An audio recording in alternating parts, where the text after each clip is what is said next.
Well, well, well. It seems like it's time for us to break the ice and talk about the sloppiest, splattiest splatter day that we're going to have all year. That's right, guys. Today is the day. It's time to talk about the newest entry into modern horror's most subversive franchise. The biggest event of the entire fall season was upon us this weekend, and the biggest event of 31 for 31 is upon us today, because it's time that we talk about Terrifier 3. Welcome back to 31 for 31. You are about to enter a world of darkness, a world where life and death are meaningless, and pain is God. Woo! Hey,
Terrifier 3 is the newest, depraved, and deranged offering from director Damien Leone following up the international success of 2022's Terrifier 2.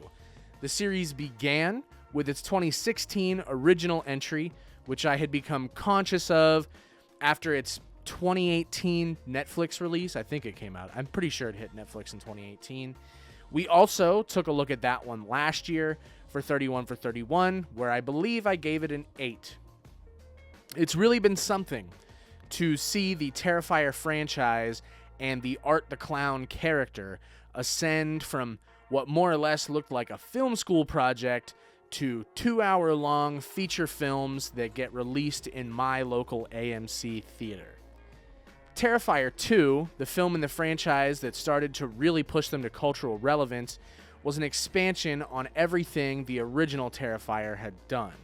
It also comes with additions and improvements, though, such as the introduction of a final girl nemesis to Art the Clown's menacing villain role. Lauren Lavera, whose background is mostly in martial arts and Hollywood stunt performances, adds leading lady to her list of film accomplishments by becoming Sienna Shaw, the lead protagonist of the franchise. In some ways, though, Terrifier 2 was a little overly enhanced for my personal taste. It came with a massive 2.5-hour-long runtime and some scenes that were honestly just a little meandering and bloated towards its back half.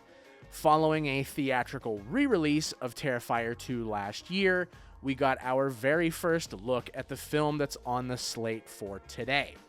Terrifier 3, where Art is going to swap out his black and white clown costume for a Santa suit in what will probably be the most infamous Christmas slasher of all time. Almost undoubtedly so for me.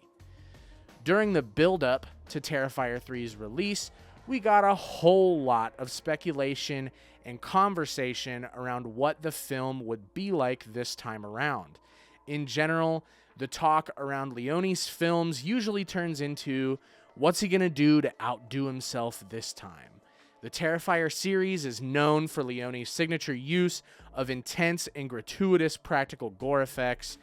In a world where computer-generated and animated kill sequences have taken over, Terrifier is one of the last bastions of dedication to the craft of practical kills. Rumors and hearsay about what Art is going to be up to next are always swirling leading up to the release, and so I was very curious to see what would end up being true, what would be exaggerated, and what would ultimately be false. The big questions this time around, though, would be how will they outdo the bedroom scene from Terrifier 2, and what is so crazy about the opening scene? There's been talk about the opening scene of this film for months and how it supposedly lost them work from actors who were offered a job on the project and apparently had cost them any studio help as well. Supposedly, in order to preserve the opening scene and maintain full creative control over the franchise, Leone had turned down studios who offered to finance the film for more than the $2 million budget it ended up having as an independent film. First of all, both of those questions that I stated earlier are subjective, and others may have varying thoughts on them compared to mine. Without delving into spoilers, though, my answer to the first is definitely yes. There is a sequence in this film that I do think is more extreme, drawn out, and cruel than the infamous Terrifier 2 Alley in the bedroom kill. You really need to see it for yourself to make your own judgment, though. As for the second question, I would say that the opening scene is very, very intense. It establishes everything you need to know about Terrifier 3, and before the 15-minute mark even passes its runtime. One of the things that surprised me the most about Terrifier 3 in comparison to the other entries in the franchise is that it really feels like this film wants you to have less fun with the kill sequences than Terrifier 2 did. Almost everybody who dies in Terrifier 2 scorns art in some way or does something that draws his ire. Even if it is incredibly minor, I'm not saying it's not that. Even if it is incredibly minor, like not giving him Halloween candy when he asks for it, they do draw his ire in some way to bring the pain of this movie upon themselves, right? Kills in Terrifier 3, though, are way more meaningless and random feeling, with the exception of maybe one or two that occur towards the middle. We're actually given time with some of the characters that get killed to develop an appreciation for them before they're brutally punished for doing really nothing wrong at all. While it may seem like it goes without saying, be prepared for a bit of a darker watch with Terrifier 3. We're still given plenty of great physical character acting moments from David Howard Thornton as Art the Clown, but they're much fewer and further between than they were in Terrifier 2. The goofiness is definitely still there. It is still a very funny movie, but I would say it takes less of a spotlight this time to what it did in Terrifier 2. I think that the Christmas setting also does a lot for Terrifier 3. I am glad that they have gone outside the realm of Halloween for seasons to set their movies in. The stark contrast of innocent and pure Christmas imagery against the bloody, messy torment that is wrought by Art the Clown is hilariously grim. It's the funniest part of the movie for me, is seeing all these horrible things happen in the middle of, like, you know, Christmas decorations and holiday cheer. The idea of a Christmas slasher has been done plenty of times. In fact, one of the very first slashers, 1974's Black Christmas, was a Christmas slasher. Not the first, by the way, just one of the first, before anybody tries to correct me about that. No Christmas slasher ever makes things as cruel or as unhinged as Terrifier 3 is willing to become. And take it as serious as you can when I say that this thing is cruel and unhinged.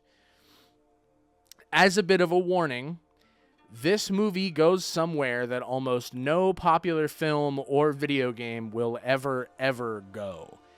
I'm not going to go into overt specifics here, again, because of spoilers, but I want you to keep in mind that even if you consider yourself to be resilient in the face of graphic movies, think about everything that's shown in Terrifier 2. Think about what filmmaking taboos this franchise hasn't tackled yet, and just really focus on those two things. It's not that hard to figure out when you put those things together and think about it. What taboo I am speaking of specifically here. Terrifier 3 does go there, and it goes there multiple times. Certainly not a watch for those who are sensitive to the darkest and most exploitative of horror themes. Terrifier 3 also trims the fat that was present in the incredibly bloated second entry to the franchise, with a more condensed 2-hour runtime and scenes that are a little more concise and to the point. Sienna is just as well acted here as she was in Terrifier 2, although she and her brother Jonathan are not given nearly as much screen time as they had in the second movie. After taking Terrifier 2 to introduce our protagonist, victims, Terrifier 3 is right back to making art the central figure of the film.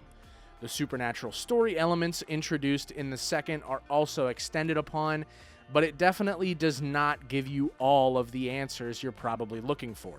Don't expect it to do that if you haven't seen it yet. With all of that being said, Terrifier 3 is my new favorite in the franchise.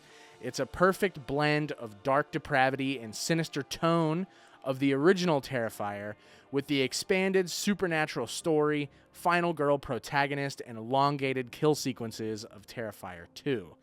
It is a 9 out of 10 and moves into the number 2 spot for this year's total ranking, just behind Jacob's Ladder and slightly above The Thing.